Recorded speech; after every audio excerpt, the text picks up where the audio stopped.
Vegas going. Yeah, Coach. After going back and watching the tape, did it tell you anything that you didn't know during the game?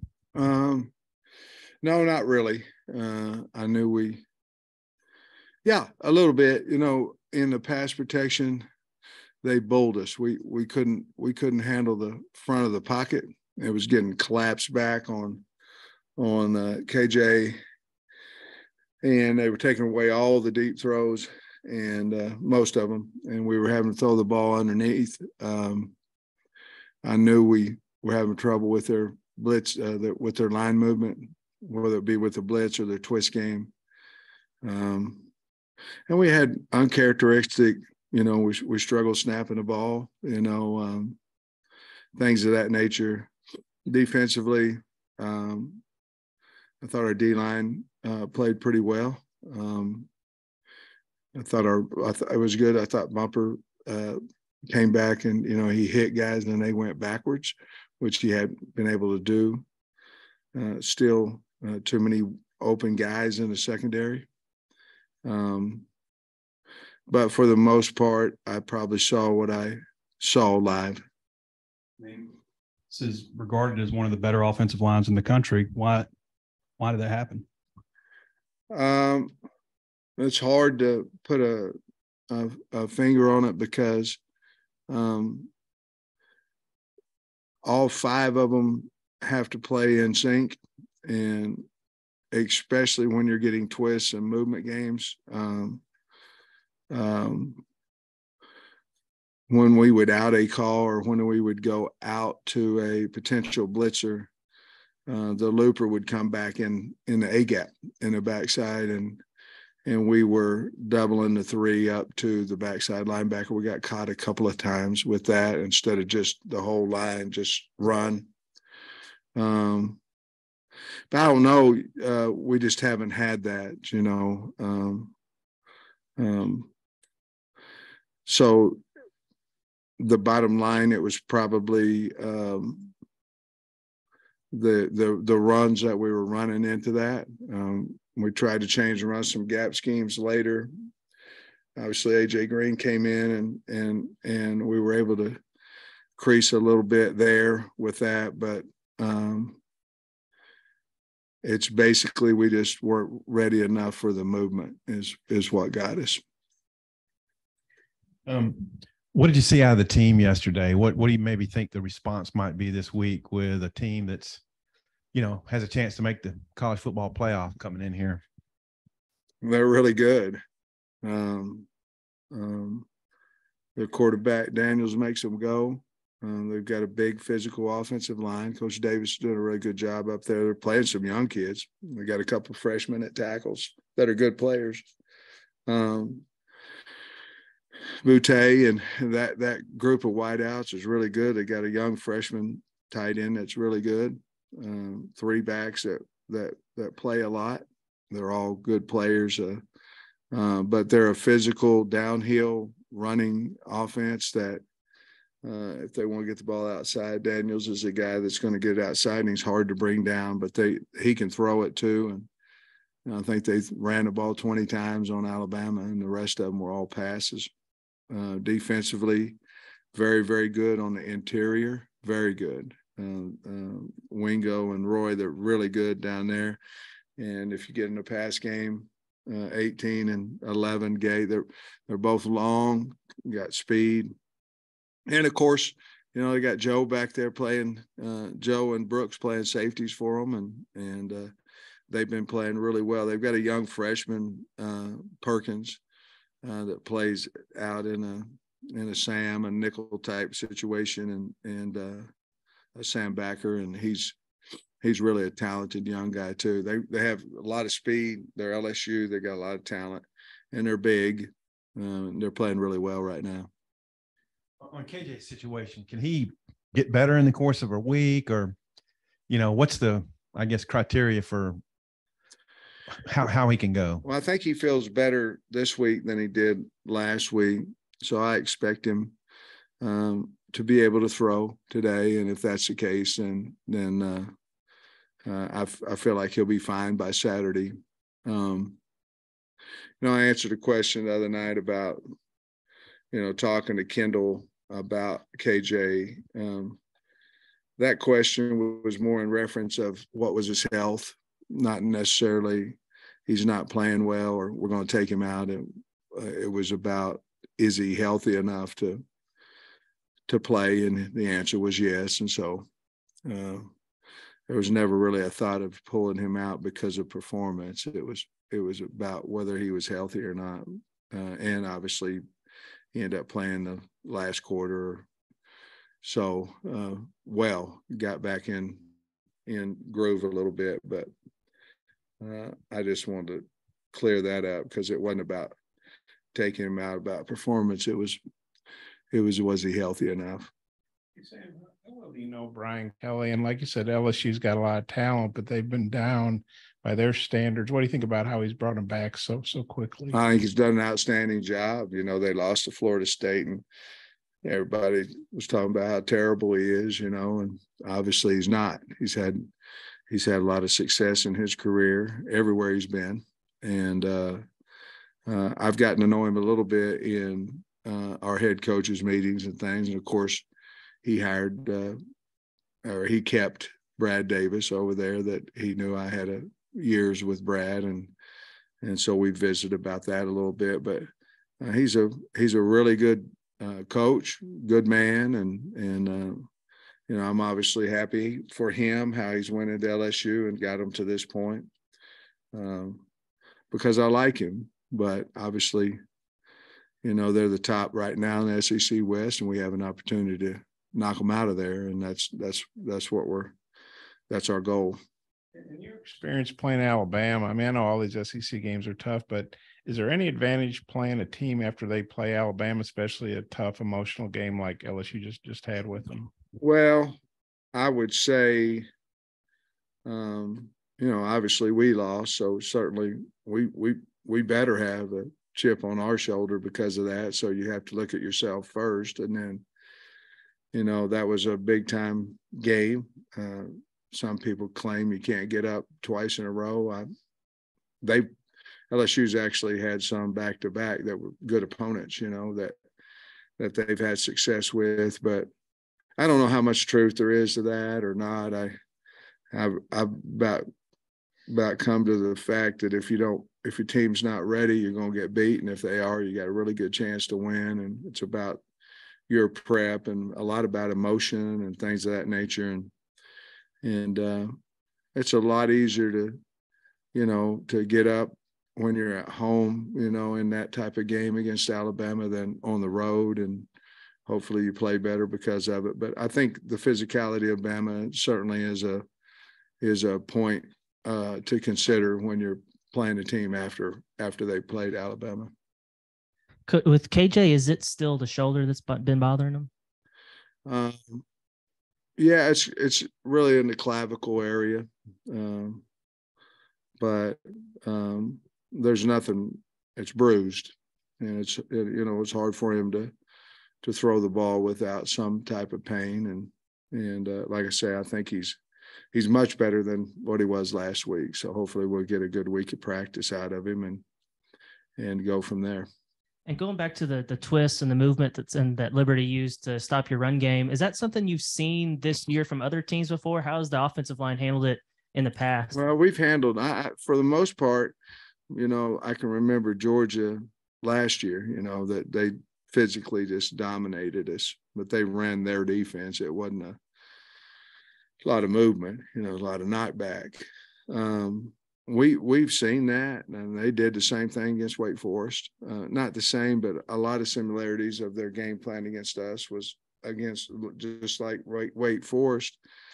And to be honest with you, I don't think we simulated that. I don't think we could simulate the flatness of their movement and the speed, and ultimately the speed got us.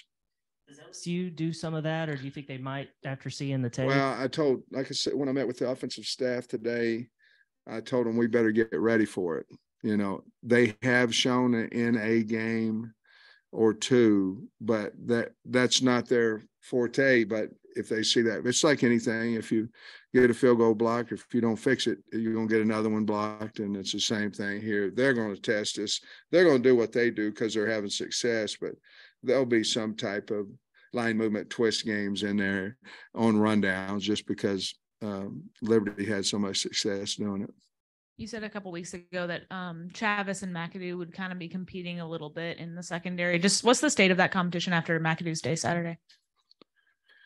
Well, I think there's always a competition going on, but I think McAdoo played really, really well, especially for his first real time out there. I thought he played real well.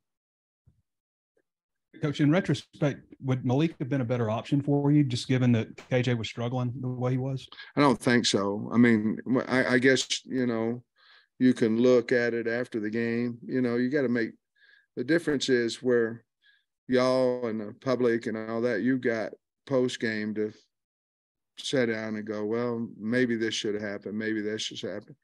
You're making real-time decisions,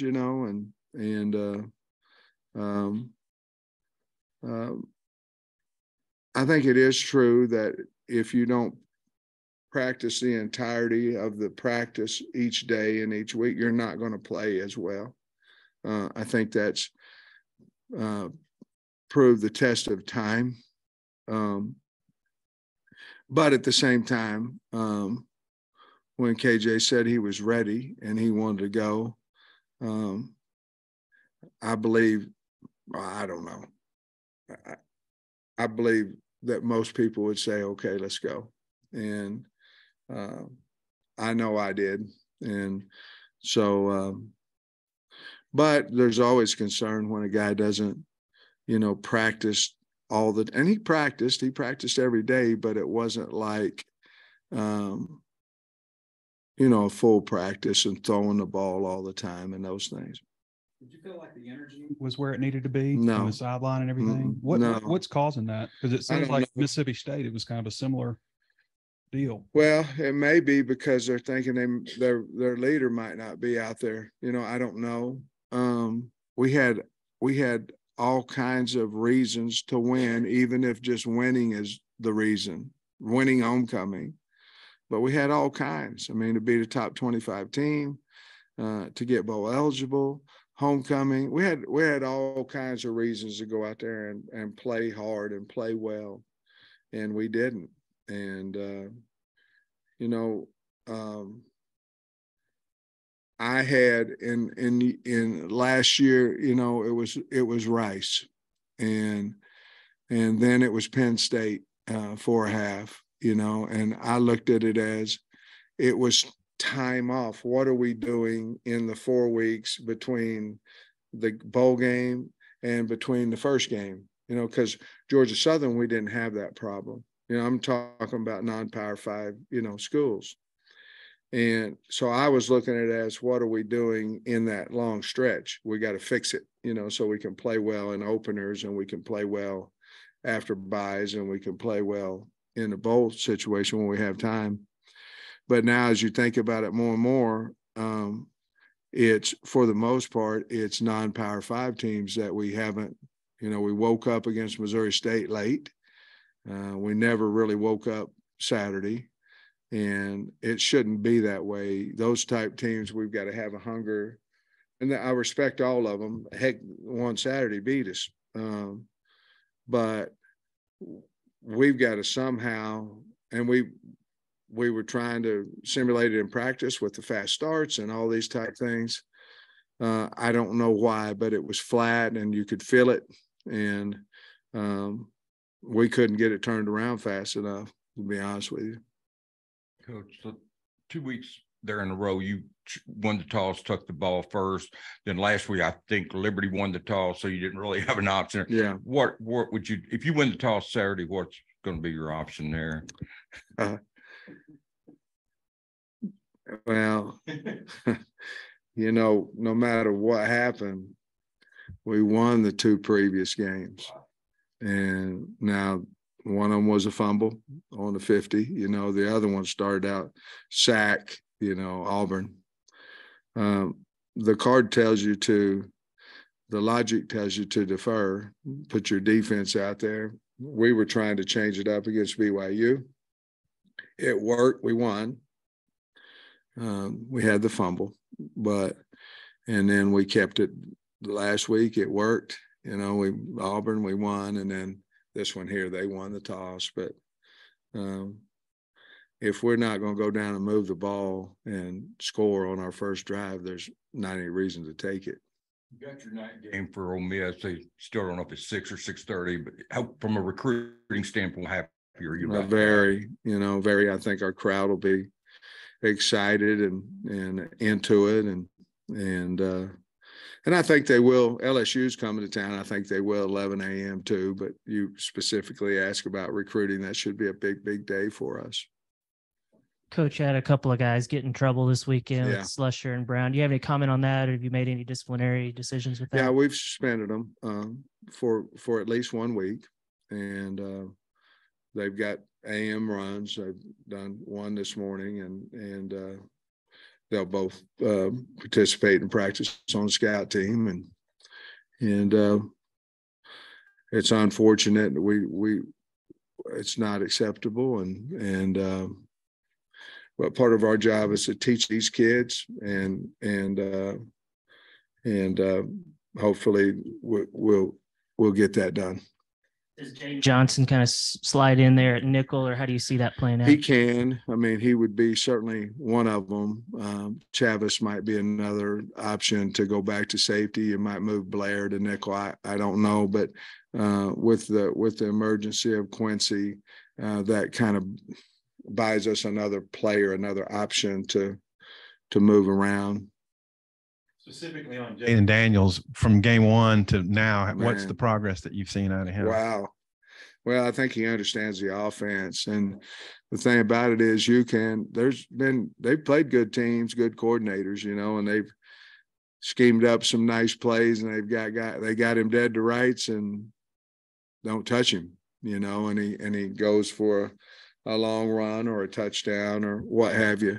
I think he's always been a really outstanding runner, but I think it's his throw game and his receivers.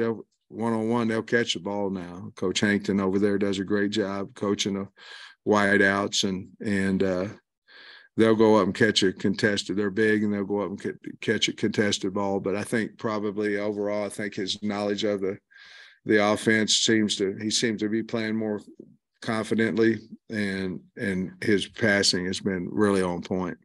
To use a baseball analogy, they used to say never trade within your own division. But players, you've got McLaughlin from there, and they've got Jackson. Your guys. I mean, how weird is it that you're going to see Fouché and Brooks across the way? Well, they did everything they possibly could for Arkansas, and I'm glad they're both playing and having success at LSU. It will be obviously different, because last time I saw them on the field was for us versus Penn State. So obviously it will be different, but they're doing well, they're playing well, and it seems to have worked out for them. Coach, that play in the end zone where the ball bounced off Trey Knox's hands, second time that's happened. How have you seen him respond from that after it happened during the game on Saturday? Well, we had two receivers too close. I mean, when the ball went in the air, the only guys that could catch it was us, and we ended up tipping it to them. He responded, I thought, well. He had a couple of really nice catches, a couple of touchdowns off of it after that, but that was one that could have pulled us when they had 7, and it just didn't happen. But I'm not for sure that part of it wasn't, we had two receivers too close, and it was a mistake on a route, and he just didn't catch it. I don't know what you thought about Kelly rolling the dice on that 2-pointer. It worked for him. It didn't for me. I can explain that.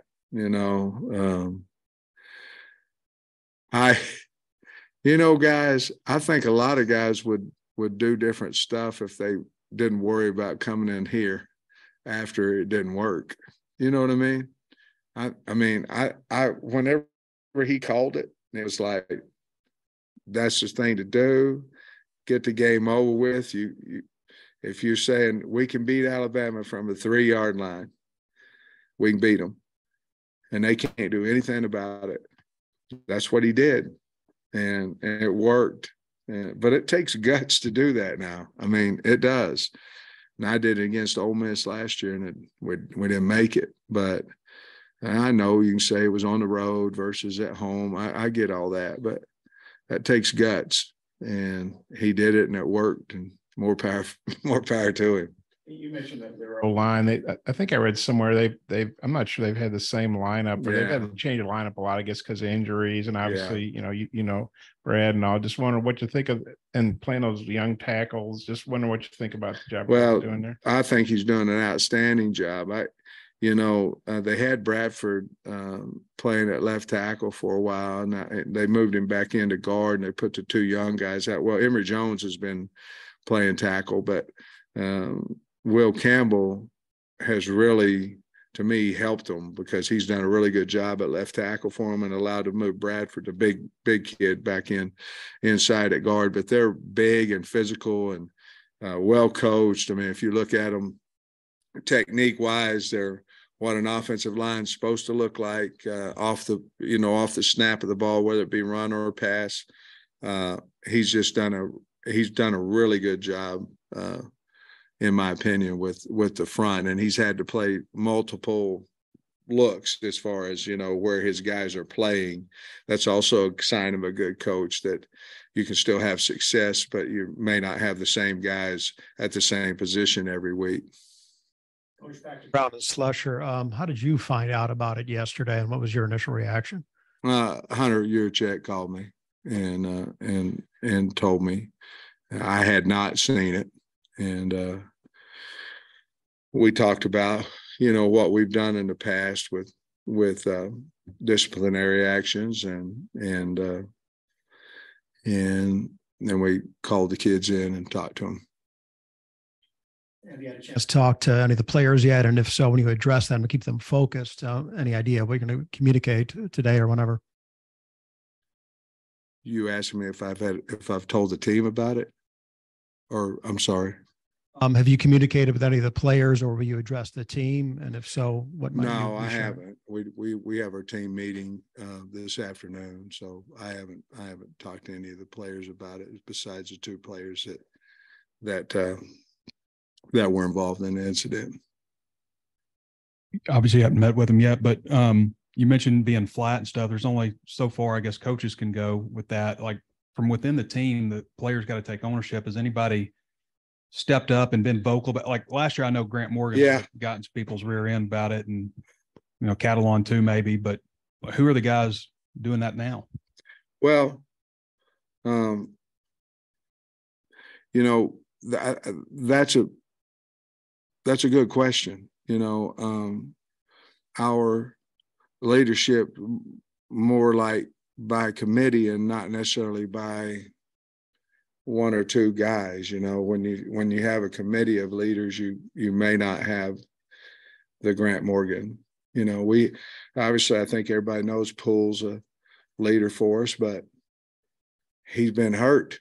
You know what I mean? You understand, KJ's a leader for us, but he's been hurt. So sometimes you lose your confidence in speaking out when you're in your mind, you're looking and you're going, they know I'm hurt. They know I'm not playing as well as I did.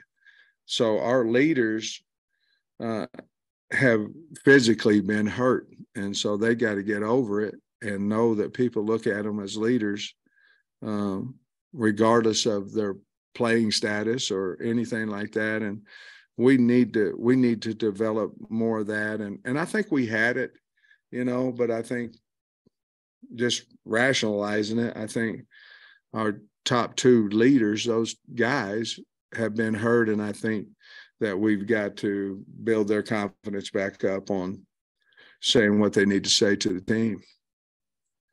Talk about the DBs who flipped teams, but Landon Jackson's, he's an LSU guy, or was an LSU guy, and he's played pretty well for you. on the D line, blocked that field goal the other day. Just what you thought about Landon, his addition to the team and how I've really liked his addition to it. He didn't play as many. I think he played like 15 reps last week. But he's been a really good addition to us. Gives us a little bit of a pass rush threat. He came off that knee. I think he's getting better each week, things of that nature. So I'm glad we have him and Nudie. They both helped us. Nice one, Mitch. I noticed Hudson Henry has seen his reps increase the last couple of games. I'm curious what you've seen from him that's led to the increase in playing time. Well, he's earned that. Backs got beat up a little bit last Wednesday, I believe, at practice. But he's earned the right to go in there. He's been playing well, and I'm glad he's got a great attitude. He's gone from maybe my first year to a starter, and in and out and all those things. Kept a great attitude. His physicality is a lot better than what it was, and he's doing a good job for us. Thanks, Coach. Mm-hmm.